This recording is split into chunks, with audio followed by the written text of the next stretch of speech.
स्वराज्य मेरा जन्म सिद्ध अधिकार है। स्वाधीनता संग्राम के दौरान ये नारा घर घर प्रसिद्ध हुआ था। आज भी इस नारे का महत्व कम नहीं हुआ है। इस नारे ने भारतीय जनमानस को स्वाधीनता संग्राम में संघर्ष करने की दृढ़ शक्ति प्रदान की थी। विगत शताब्दी के प्रथम 20 वर्षों में भारत के स्वाधीनता आंदोलन के नेताओं में लोकमान्य बाल गंगाधर तिलक अग्रणी थे।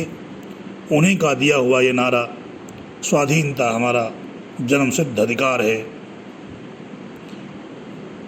पंडित लोकमान्य बाल गंगाधर तिलक एक तेजस्वी सेनानी, पत्रकार और गणित ज्योतिष के विद्वान थे।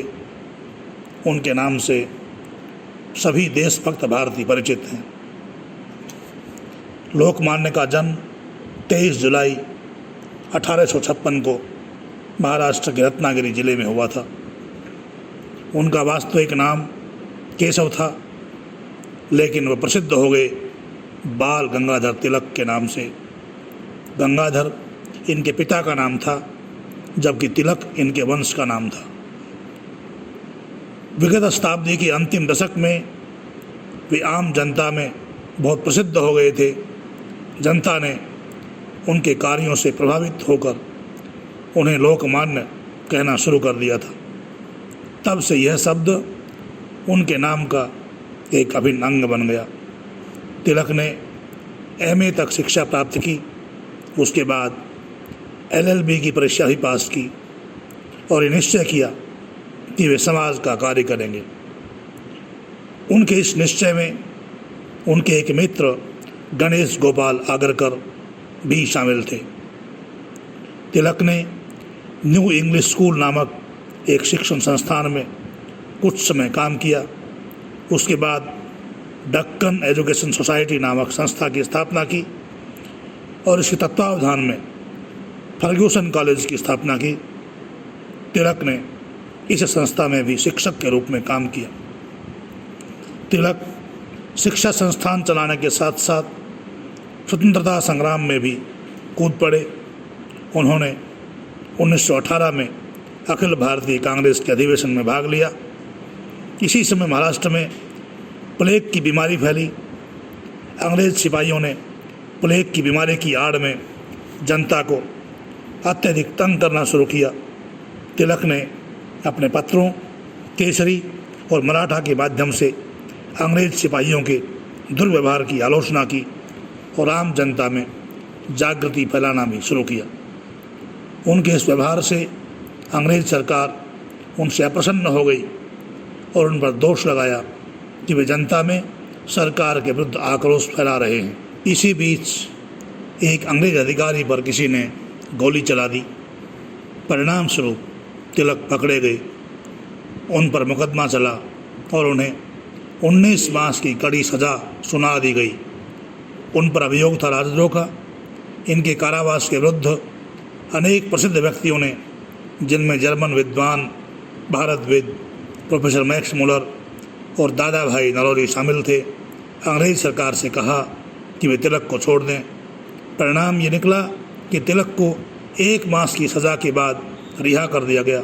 साथ ही सरकार को राजद्रोह संबंधी कानून की भाषा में भी संशोधन करना पड़ा।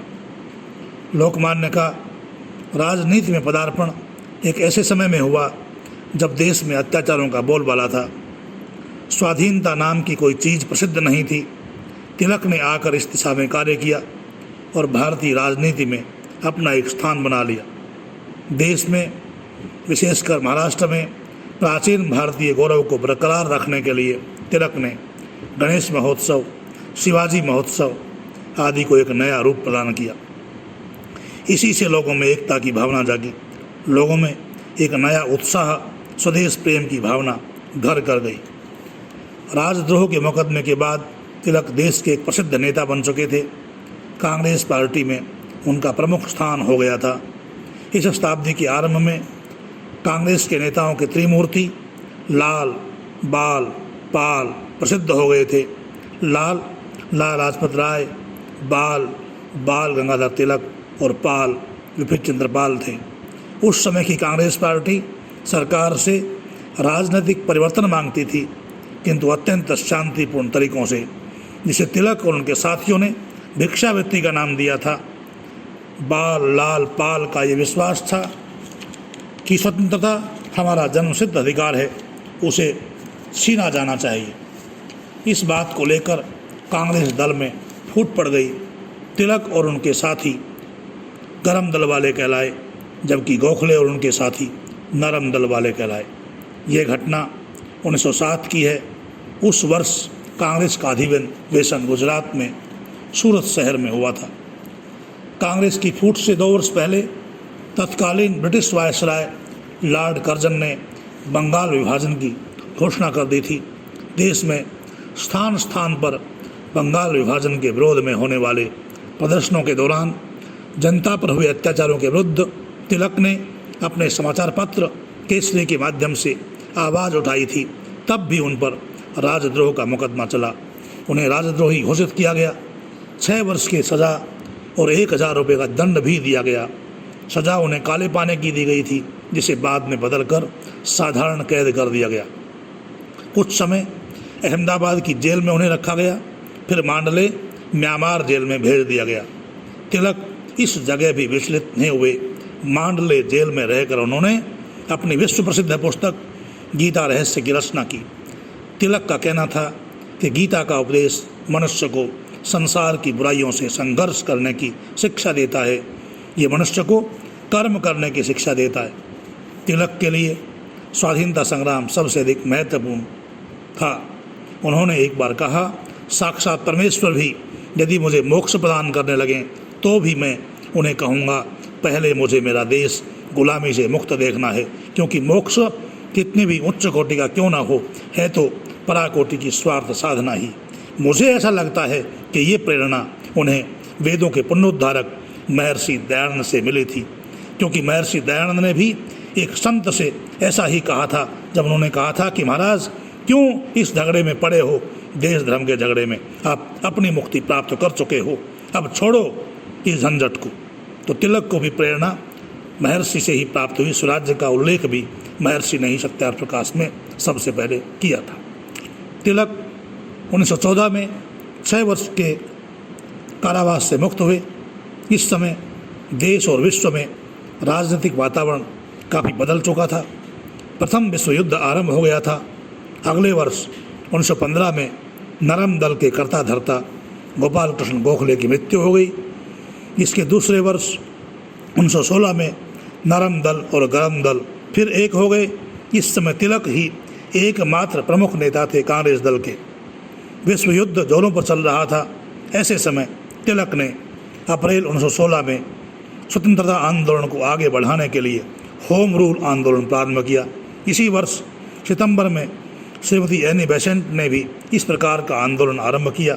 कुछ समय उपरांत इन दोनों नेताओं ने मिलकर ये आंदोलन चलाया। देश में घूम घूम कर तिलक ने जनता में स्वतंत्रता की अलख जगाई। अमृतसर के कांग्रेस अधिवेशन में तिलक ने कहा था, स्वतंत्रता मांगने से नहीं मिलती, इसको छीना जाता है। अगले वर्ष तिलक बीमार पड़ गए और 1 अगस्त 1920 को इनका देहांत हो गया। देहांत का समाचार सुनकर गांधी जी ने कहा था, मेरी ढाल छिन गई।